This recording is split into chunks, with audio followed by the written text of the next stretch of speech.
Good afternoon, everyone from Berlin. I'm Melissa Eddy. I'm the Berlin correspondent with the New York Times, and I have the pleasure and the honor today to introduce quite an interesting panel that is going to look at issues of how we can heal multilateralism and how we can use multi-level governance to solve global problems. So we have a very interesting panel of 4 different thinkers who are coming at this issue and these problems from different approaches. I am going to jump right in and introduce each of them, and then we're going to move into their impulse statements so we can make best use of our time to come up with some ideas of how we can improve on, especially maybe communication in dealing with multilateral issues. So our first speaker is Professor Gianpiero Masolo, who's joining us from the Italian Institute for International Political Studies. We have Professor Amitai Etzioni joining us from George Washington University.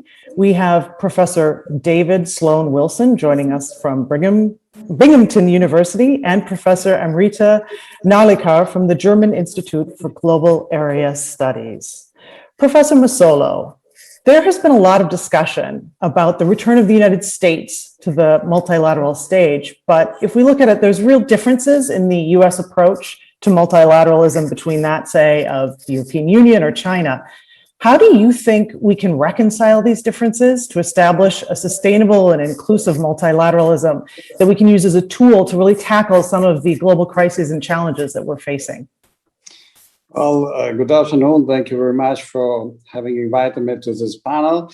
As a matter of fact, it is self-evident that multilateralism is no longer perceived as an effective tool, actually, for tackling conflicts, crises, etc. It's a product of the G0 world in which we are living without a real leadership. And the main actors have experienced different kind of problems. The US are coming out from a phase of disaffection to multilateralism, we all know, but they are affirming that they want to come back to multilateral methodology and to work with the allies and to employ and to use traditional leveraging on multilateral organization. But I still think that they still have to prove themselves, whether it is just words or deeds will follow words.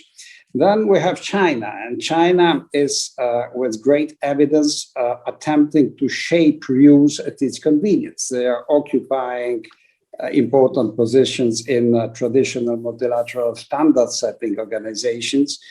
They are actually trying to reshape what is going on in order to suit them better. And then the EU. The EU is all about rules, but less about action. That is a lot of speaking about how to manage things, but in practice, managing things comes a little bit second plan, a little bit more steadily. So I would say, I would describe this phase, which is evidently a transition phase, a phase of transition, as the end of a global consensus among states on why and what to do together. As a consequence, of course, we have no more fuel for multilateral organization as we used to know them, because multilateral organizations only move on the legs on their member states. And nowadays, member states and regional aggregations are moving with short legs, I must say, as I was trying to say before. So, in my vision, I think that we should first and foremost try to switch paradigm, that is no longer seeing multilateralism as exclusively centered on international organizations as we know them, but switching to a concept that I would name plurilateralism, that is having involved states, willing states that are willing to cooperate, other key stakeholders, trying to build and to leverage on shared interests and trying to point out which are the main cross-cutting issues in which it is easier to find common consensus. That is, it is not necessary to have a in international cooperation just leverage on existing international organizations, it would be maybe wiser to try this other thing, this other way, that is cooperating among willings and mingling states and other stakeholders. Of course, the choice of the topics here is the essence here. And I would suggest, because it is easier to find common interest in those areas like trade, climate change, infrastructure, access to internet, and of course, health. The main objective here would be to try to reinvent and to find again reciprocal convenience in working together. This is the challenge, in my opinion. Thank you. Thank you. So there's some ideas that actually lead into your area of expertise, Professor Etzioni, because you've been focused on fostering dialogue, on taking down binary, global versus non-global, local, define common ground in the moral space. So what do you see as the keys to fostering this kind of dialogue? How do you believe it can serve the multilateral process moving forward? Thank you very much. I very much agree that the issue is not political, it's not administrative, it's social. The issue is that it's not a question anymore that politicians can meet in Geneva or in another place, even in Berlin, and get together and solve these problems. The people are now engaged, which means unless we bring along the masses, we will not be able to go very far. Most people in most countries, not all, have their identity now invested in their nation. They see themselves very profoundly, even increasingly, invested in their nation.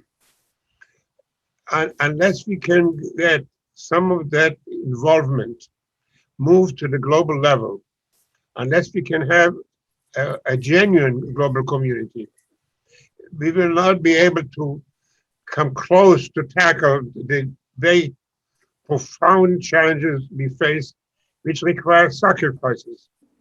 People are not willing to make sacrifices for the international community. I can give you, let's just look at the vaccine distribution and you see again how nationalistic we are.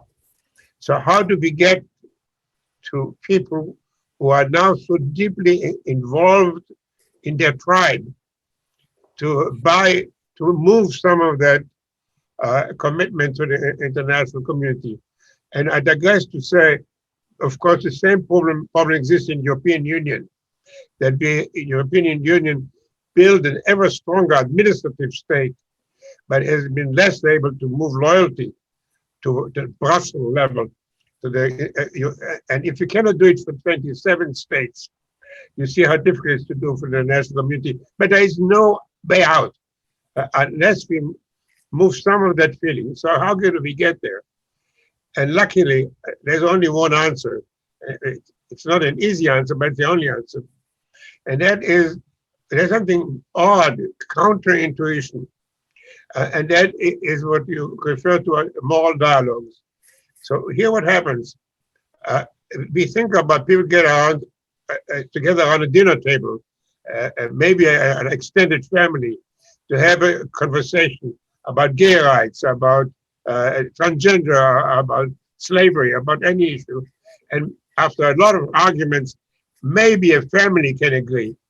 But the notion that 300 million or billion people can have a conversation, that sounds absurd, but it's exactly what's happening. So, for instance, the environmental movement has a global conversation. It's no longer limited to one country.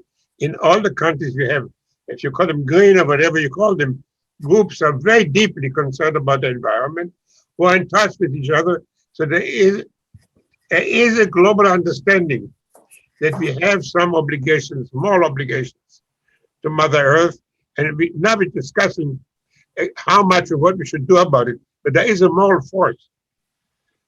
to the environmental movement. The women's side movement, again, of course, it's different in Tehran than it's in Denmark, but we hear voices in all countries, even in Afghanistan, who now talk about women going to school in Saudi Arabia, allowed to drive. So we have a global conversation about women's rights. So what we need is what we're doing, in fact, here. Get people together, ideally from even more different backgrounds, and have long, different conversations about how we're going to vastly increase our commitment to the international community. One of the first steps then it would require a deep reform in the international institution, because the United Nations now, which so many of us admire, is the United Nations we dream of, not the United Nations we have. The United Nations is not a representative body. And so in order to have a more effective global governance, we'll need to have a United Nations which each country, first of all, represents the people, not the elites. So but none of these deep reforms will come unless we have a more shared understanding. And before my time runs out, let me say, I spent my last 6 months and my last $6 building an online platform, not to compete with yours. Yours is beautiful, called Civil Dialogues. And anybody can dial in, and we have two attributes which I think are essential for good dialogue. Let me close on that. First of all, everybody has to identify themselves. We will not allow anonymous participation, because we discovered that anonymous participation makes for very toxic dialogues. Now, we need places for anonymous presentation so dissenters can voice their views safely. So there should be 1,000 places where people do not have to disclose their identity. In our community, you have to show your true face. Which is very important, yes. Just one last sentence. Okay, one last sentence. And second, we have a delay loop because we don't want people to act impulsively. So please join us. Let's continue today's conversation on civildialogue.org.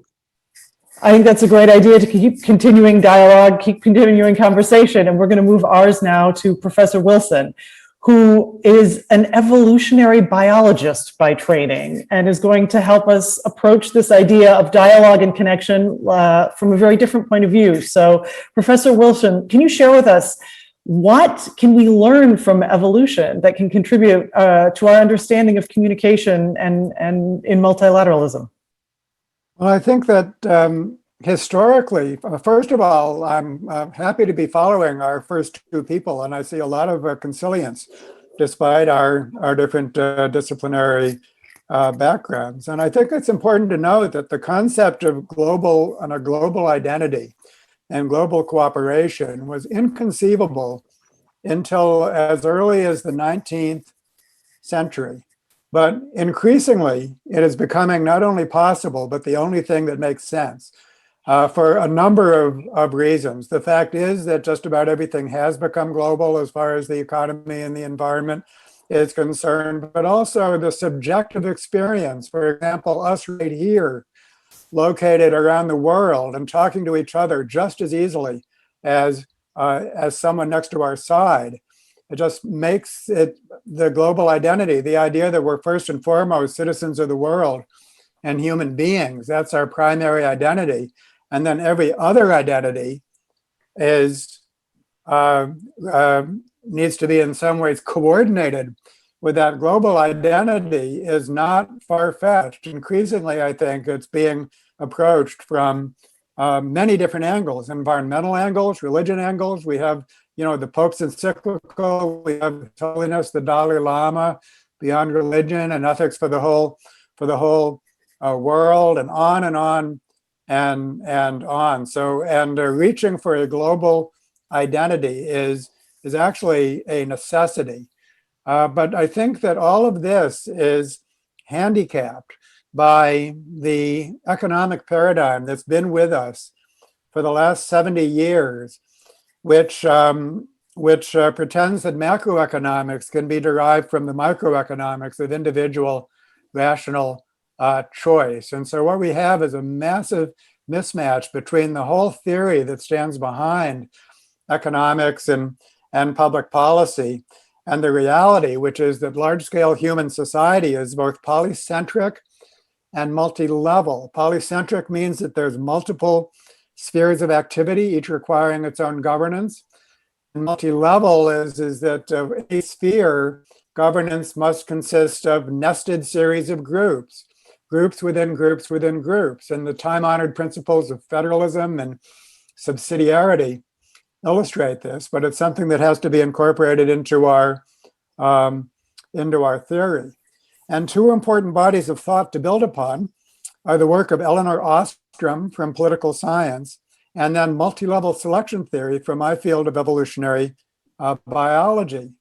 Ostrom received the Nobel Prize in Economics in 2009, but she was a total outsider at the time and remains among the most neglected of the Nobel laureates in economics. And the idea that large-scale human societies are a product of evolution, a product of cultural evolution, and that evolutionary theory might be useful in guiding the future evolution of large-scale society is something that only matured within the last 2 or 3 decades and is unknown to most policy makers. So in the short time that I have available, I just want to say that there's some new tools in the toolkit that we can add to the toolkit that are quite conciliant with what we have already heard, and in particular with Amati, what you're driving at with small groups and constructive dialogue. The 2 key insights that I'll leave us with is, in the first place, the necessity of a global identity. The global good must be the explicit target of selection, and then all other identities, including national identities, corporate identities, must be brought under that umbrella. And then secondly, the importance of the small and functionally oriented group as a kind of a cell of multicellular society. Us human beings never lived alone. We always lived in the context of small cooperative groups. That is the cell of multicellular society, which is essential for individual well-being and efficacious action at a larger scale. So that's the best I can do in a very short space. You've done a great job in a very short space. It's a terrible shame that we're so tight on time. However, we're now moving on to another overarching theme in this idea of dialogue, and that's narrative. And we have Professor Narlikar, who is coming to us with ideas on how narrative and how we shape narrative affects our communication and how it affects multilateral discussions. So with this idea that we're looking at, moral dialogue, global identity, to me, these are narratives that we see even emerging within this whole discussion. So can you share with us just some of your ideas about what implications do these narratives have on the success of our abilities to connect? Sure. Thanks, Melissa. And it's great to be back at the Global Solutions Summit. So Chancellor Merkel, speaking at the Munich Security Conference earlier this year, had reassured us. And what she said was, the prospects for multilateralism are much better now than they were 2 years ago. And yes, President Biden reinstated his country back into the Paris Agreement, and we finally got a new Director General for the WTO and so on and so forth. All this is great. But the Chancellor's relief may be premature. And what I would argue is that there are 2 competing narratives emerging on multilateralism. We have to be aware of them to be able to deal with them and perhaps get a synthesis emerging from them. And how the contestation between these narratives plays out will be crucial in determining the future of multilateral order. The first narrative is of resuscitate and reinforce. The second is a fundamental restructuring. And we heard bits of both in the points that were raised by the earlier panelists. So first, resuscitate and reinforce. And as per this narrative, the fault lies not in multilateralism itself, but in its misuse, its abuse by powerful states, such as the US in the Trump era. And the solution lies in strengthening institutions of multilateralism, meaning increasing funding for the World Health Organization, meaning having more free trade via the World Trade Organization, not less. And this narrative is universal in its embrace, very much along the lines that David was talking about. And empirically, this idea, you hear this type of narrative being floated in the Brussels bubble and in Berlin and in Geneva. And epistemically, this narrative relies on the writings, especially of trade lawyers and economists. Now, if you want to see this narrative in its best light, it's probably a narrative that wants to avoid rocking the boat in an already precarious sea. But there's a second narrative. And the second narrative is calling for a fundamental restructuring. The failures of multilateralism, as per this narrative, these failures run deep. The sins of omission and commission of the World Health Organization in handling COVID, the pandemic, provide one example of the damage that flawed multilateralism can contribute to.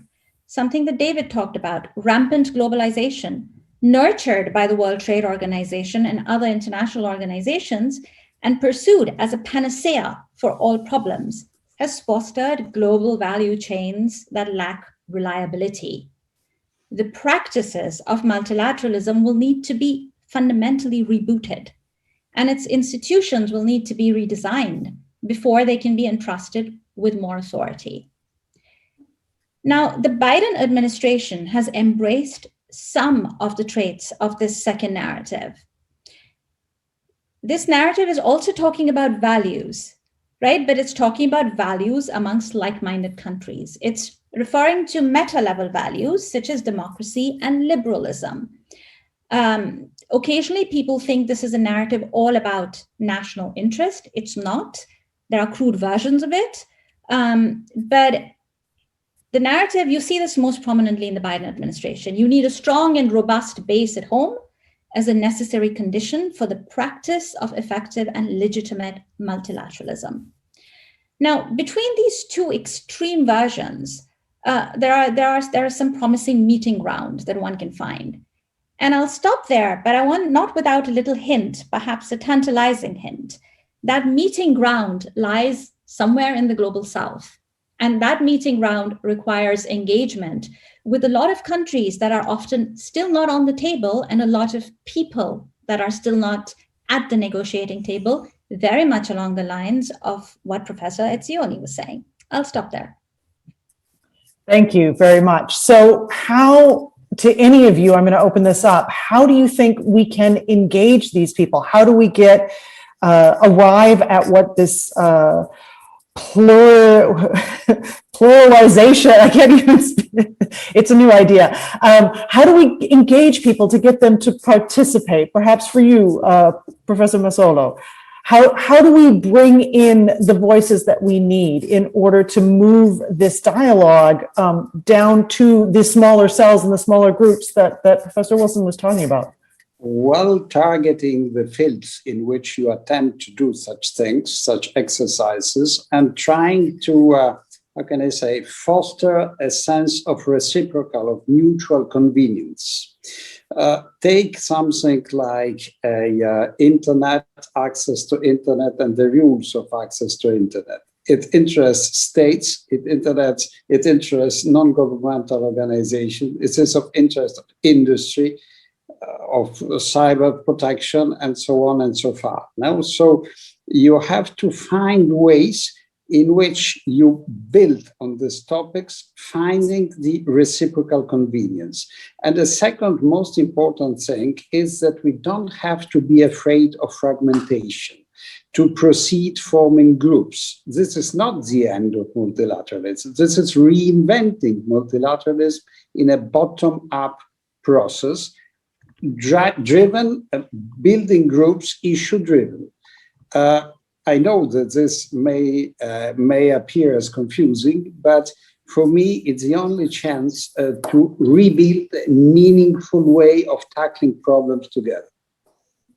Great. Okay.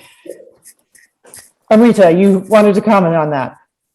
Yes, I completely agree with Professor Masolo here that there are variable geometries possible to get a meaningful multilateralism in place. And often we don't allow ourselves to think along those lines. But going back to your question, Melissa, on how do we bring in those marginalized voices, those excluded voices? For me, as somebody who studies India, amongst other countries, and Brazil, to me, it's very clear that we in the West often end up lecturing to these countries. So even now, when we're talking about reform of multilateralism, what we hear from the great and the good of the EU and the US is we understand liberalism and we understand the liberal order.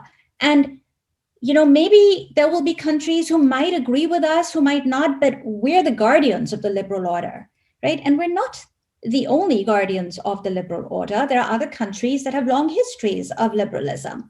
And that's where the pluralism is important. And to bring these voices in, we have to stop lecturing to them, right? It doesn't mean we give up on our values at all. We should be very clear about what our values are. Let's not just assume they're white and liberal all the time. Mm-hmm. That's a very good point. I'm wondering from you, Professor Etzioni. Yes, please jump in. That's a wonderful point. And in fact, engaging in the question, what should be the principle of an order which had been established in 1945, mainly under United States domination. So we need a whole dialogue about what should be the principle of international order. But I like very much the idea of bringing in the South.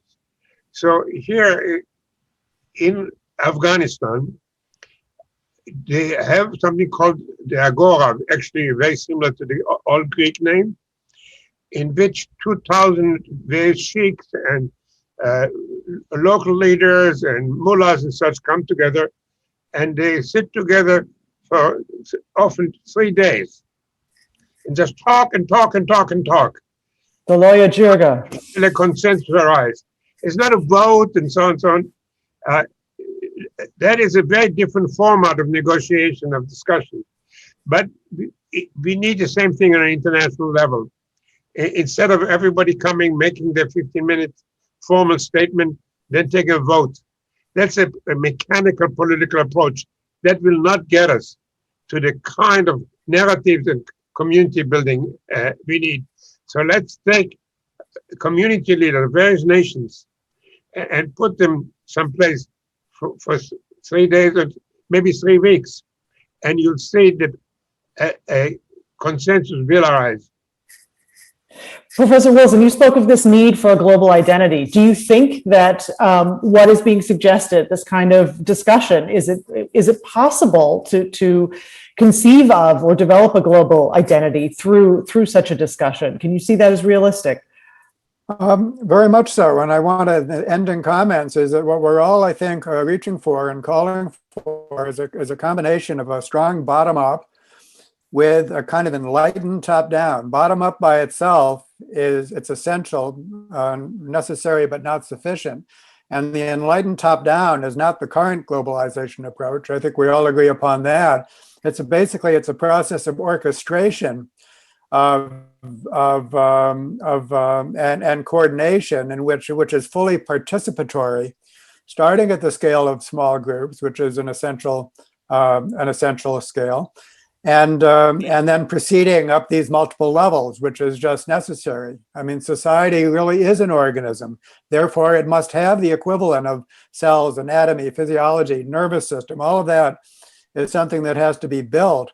But the way it needs to be built, top down, is much more a humble approach than the kind of prescriptive approach that Professor Narikar was talking about. So I sense actually there's a lot of common ground among us, and I hope that through the Global Solutions Initiative, we can continue to work together. I'm very happy to have learned about my fellow speakers, and hopefully to work with them moving forward. I hope so as well. And unfortunately, our time is up. Thank you all. And let's hope some new ideas have come out of this and some of the leaders on the top were listening. Thank you all. Thank you.